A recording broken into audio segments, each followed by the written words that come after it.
പ്രിയ പ്രേക്ഷകരെ, ഇന്ന് കേരളത്തെ സംബന്ധിച്ചിടത്തോളം വളരെ പ്രധാനപ്പെട്ട ഒരു ദിവസമാണ്. അതായത് നമ്മുടെ ഔദ്യോഗിക രേഖകളിലെ കേരള എന്നതിന് പകരം കേരളം എന്ന് ആക്കുന്ന പ്രധാനപ്പെട്ട ബിൽ ഇന്ന് പാർലമെന്റിലേക്ക് എത്തുകയാണ്. അതേസമയം പാർലമെന്റ് ഈ കാലയളവിൽ ഉടനീളം പ്രക്ഷുബ്ധമായിരുന്നു എന്ന് നമുക്കറിയാം. അത് പ്രധാനമായും ഈ നീറ്റ് ചോദ്യപേപ്പർ ചോർച്ചയുമായി ബന്ധപ്പെട്ടും അതുമായി ബന്ധപ്പെട്ട് CJP ഉൾപ്പെടെ നടത്തിയ പ്രതിഷേധത്തിന്റെ ഒക്കെ പശ്ചാത്തലത്തിലാണ്. ഒപ്പം അമിത്ഷാ പാർലമെന്റിലേക്ക് എത്തുന്നില്ല എന്നത് പ്രതിപക്ഷത്തിന്റെ വലിയ വിമർശനമാണ്. രാമക്ഷേത്രത്തിൽ, അതായത് അയോധ്യയിലെ രാമക്ഷേത്രത്തിലെ തട്ടിപ്പുമായി ബന്ധപ്പെട്ട് ഉൾപ്പെടെ പ്രധാനമന്ത്രി സഭയെ എന്തുകൊണ്ട് അഭിസംബോധന ചെയ്യുന്നില്ല എന്ന വിമർശനമൊക്കെ നിലനിൽക്കുകയാണ്. അതുകൊണ്ട് തന്നെ ഇതാ സഭാ നടപടികൾ ഉടൻ ആരംഭിക്കുന്നു. 11 മണിയാകാൻ ഇനി 1 മിനിറ്റ് മാത്രമാണ് ശേഷിക്കുന്നത്. പാർലമെന്റിന്റെ ഇരു സഭകളും, ലോക്സഭയും രാജ്യസഭയും ചേരാൻ പോവുകയാണ്. ഇന്നും ഇരു സഭകളിലും പ്രതിഷേധം ഉണ്ടാകും എന്ന് തന്നെയാണ് നമുക്ക് ഈ മിനിറ്റിൽ പ്രതീക്ഷിക്കേണ്ടത്. വിദ്യാർത്ഥികൾക്കെതിരായ പോലീസ് നടപടിയിൽ ആഭ്യന്തരമന്ത്രി അമിത്ഷായുടെ പ്രസ്താവനയ്ക്കായി കടുത്ത നീക്കങ്ങൾ തന്നെയാണ് പ്രതിപക്ഷത്തിന്റെ ഭാഗത്ത് നിന്ന് ഉണ്ടാകുന്നത്. ഈ സമ്മേളനത്തിന് മുന്നോടിയായി ഇന്ന് രാവിലെയും ഇന്ത്യ മുന്നണി യോഗം ചേരുകയുണ്ടായി. ഇടവേളയ്ക്ക് ശേഷം ആഭ്യന്തരമന്ത്രി അമിത്ഷാ ഇന്ന് പാർലമെന്റിൽ എത്തുമോ? അതാണ് എല്ലാവരും ഉറ്റുനോക്കുന്നത്. TG സജിത്ത് ചേരുന്നുണ്ട്. സജിത്ത്, ദേശീയ രാഷ്ട്രീയത്തെ സംബന്ധിച്ചും ദേശീയ തലത്തിലുമൊക്കെ പ്രധാനപ്പെട്ടത് അമിത്ഷാ ഇന്ന് എത്തുമോ എന്നുള്ളതാണ്. അവിടെ 2 ബില്ലുകൾ ഇന്ന് പാർലമെന്റിലേക്ക് എത്തുന്നുണ്ട്. മറ്റു ചില വിഷയങ്ങൾ, അതിലൊന്ന് മണ്ഡല പുനരേകീകരണവുമായി ബന്ധപ്പെട്ടാണ്. FCRA നിയമ ഭേദഗതിയാണ്. ഇത് രണ്ടും അവതരിപ്പിക്കുമോ എന്നതിൽ ഇപ്പോഴും വ്യക്തതയില്ല. ഈ കാലയളവിൽ ഉണ്ടാകില്ല എന്ന സൂചനയുണ്ട്. പക്ഷേ നമുക്ക് കേരളത്തെ സംബന്ധിച്ചിടത്തോളം കേരളം എന്ന നാമമാറ്റ ബിൽ സഭയിലേക്ക് എത്തുന്നു എന്നതാണല്ലോ പ്രധാനം. അതിനു മുമ്പ് പാർലമെന്റിൽ സുപ്രധാനമായ നീക്കങ്ങളാണ്. നമ്മൾ അല്പസമയം മുമ്പ് കണ്ടത് പ്രതിപക്ഷത്തിന്റെ യോഗമാണ്, ഇന്ത്യ മുന്നണിയുടെ യോഗ ദൃശ്യങ്ങളാണ്. ഇന്ന് പ്രധാനപ്പെട്ട തീരുമാനങ്ങളാണ് ഇന്ത്യ മുന്നണി സഭയിൽ ചില നീക്കങ്ങൾ നടത്താൻ പോകുന്നത്. അതിലൊന്ന് FCRA ബിൽ ഭേദഗതിയെ എതിർക്കാനാണ് തീരുമാനം. തത്സമയ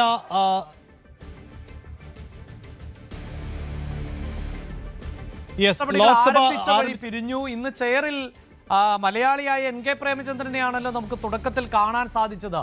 ഓം ബിർളയുടെ സാന്നിധ്യം കാണുന്നുമില്ല. അതെ, ഓം ബിർള ഉണ്ടായിട്ടില്ല. അല്പസമയം മുമ്പ് കേന്ദ്രമന്ത്രി പാർലമെന്ററി കാര്യമന്ത്രി കിരൺ റിജുവും സ്പീക്കറുമായുള്ള കൂടിക്കാഴ്ച നടത്തിയിട്ടുണ്ട്.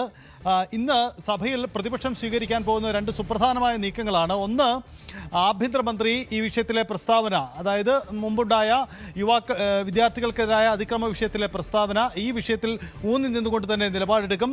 പ്രിയങ്ക ഗാന്ധി അടക്കം ഇത് മാധ്യമങ്ങളോട് വ്യക്തമാക്കുകയും ചെയ്തിട്ടുണ്ട്. ഞങ്ങൾ അത്തരം ശക്തമായ നിലപാട് തന്നെ സ്വീകരിക്കുമെന്ന കാര്യം. രണ്ടാമത്തെ വിഷയം FCRA ഭേദഗതിയാണ്.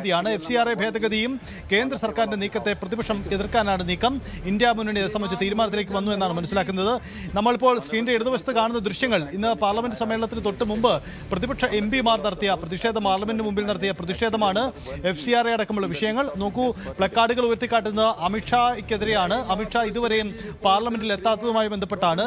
FCRA ഭേദഗതി ബില്ല് വരുന്നു എന്നതുകൊണ്ട് തന്നെ ഇന്ന് ആഭ്യന്തരമന്ത്രി അമിത്ഷാ സഭയിൽ എത്തുമെന്ന പ്രതീക്ഷയാണ് പ്രതിപക്ഷത്തിനുമുള്ളത്. ഈ ഒരു സാഹചര്യത്തിൽ കൂടിയാണ് ഇത്തരമൊരു നീക്കമുണ്ടാവുന്നത്.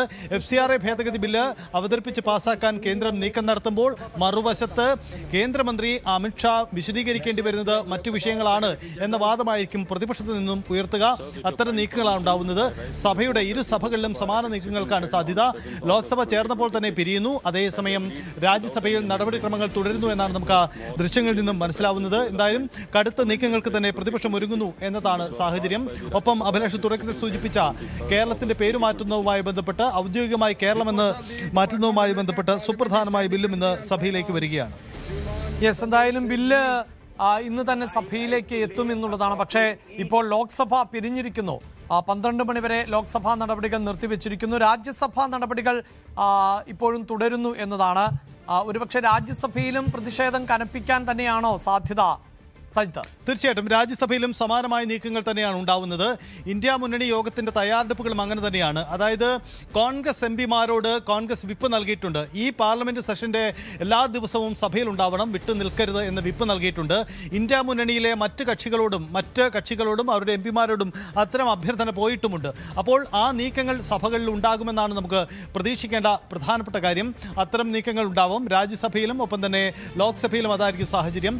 ലോക്സഭ സമ്മേളിച്ച വെച്ചപ്പോൾ തന്നെ വലിയ പ്രതിഷേധമാണ് ഉണ്ടായത്. ഇതേ തുടർന്നാണ് 12 മണി വരെ, അതായത് അടുത്ത 1 മണിക്കൂറിലേക്ക് സഭ നിർത്തിവെച്ചിരിക്കുന്നത്. എന്തായാലും സഭയിൽ ഇത്തരം നീക്കങ്ങൾ ഉണ്ടാകുമെന്ന് സർക്കാരും കരുതി മുന്നിൽ കാണുന്നുണ്ട്. കാരണം കഴിഞ്ഞ ദിവസങ്ങളിലുണ്ടായ സമാനമായ നീക്കങ്ങൾ തന്നെ ഉണ്ടാകുമെന്നാണ് പ്രതീക്ഷിക്കുന്നത്. അതുകൊണ്ട് തന്നെ സർക്കാരും ഈ വിഷയത്തിൽ കരുതലാണ്. അല്പസമയം മുമ്പ് സ്പീക്കറും പാർലമെന്ററി കാര്യമന്ത്രി കിരൺ റിജിജുവുമായുള്ള കൂടിക്കാഴ്ചകൾ നടന്നിരുന്നു. സഭാ നടപടികൾ മുന്നോട്ട് കൊണ്ടുപോകുന്നതുമായി ബന്ധപ്പെട്ട ആലോചനകളാണ് നടന്നിരിക്കുന്നതാണ് മനസ്സിലാവുന്നത്. ഇന്ത്യ മുന്നണിയും യോഗം ചേർന്ന് സാഹചര്യങ്ങൾ വിശദീകരിക്കുന്നു. ഇതാ ഇപ്പോൾ രാജ്യസഭാ നടപടിക്രമങ്ങൾ തുടരുന്നു എന്നാണ് നമുക്ക് ആ ദൃശ്യങ്ങളിൽ നിന്നും മനസ്സിലാക്കാനാവുന്നത്. പക്ഷേ കഴിഞ്ഞ ദിവസങ്ങളിലും രാജ്യസഭയിൽ നമ്മൾ കണ്ടതാണ്, വലിയ പ്രതിഷേധങ്ങൾ ഉയർന്നതാണ്. കേരളത്തിൽ നിന്നുള്ള എംപിമാരടക്കമുള്ളവർ വലിയ പ്രതിഷേധം ഉയർത്തിയതുമാണ്. അപ്പോൾ സമാനമായ ചില നീക്കങ്ങൾ ഇന്ന് രാജ്യസഭയിലും നമുക്ക് പ്രതീക്ഷിക്കണമെന്ന് വേണം മനസ്സിലാക്കാൻ. ഇന്ന് രാജ്യസഭയിൽ ഇപ്പോൾ സഭാ നടപടികൾ പുരോഗമിച്ചുകൊണ്ടിരിക്കുന്നു. അതേസമയം ലോക്സഭയിൽ നടപടികൾ ആരംഭിച്ച ഉടനെ തന്നെ പ്രതിപക്ഷം പ്രതിഷേധമുയർത്തുകയായിരുന്നു. മലയാളി കൂടിയായിട്ടുള്ള കേരളത്തിൽ നിന്നുള്ള MP ആണ് ഇന്ന് സഭാ നടപടികൾ ആരംഭിച്ചപ്പോൾ NK പ്രേമചന്ദ്രനായിരുന്നു സഭയെ നയിച്ചത് എന്നതുകൂടിയാണ്.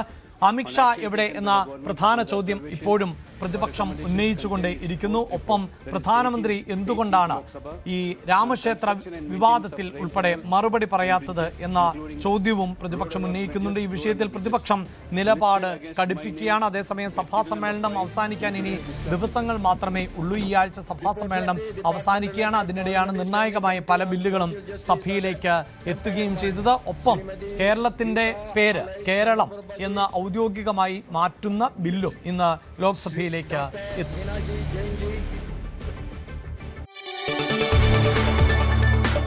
കൂടുതൽ വാർത്തകൾക്ക് News 18 Keralam YouTube channel subscribe ചെയ്യുക.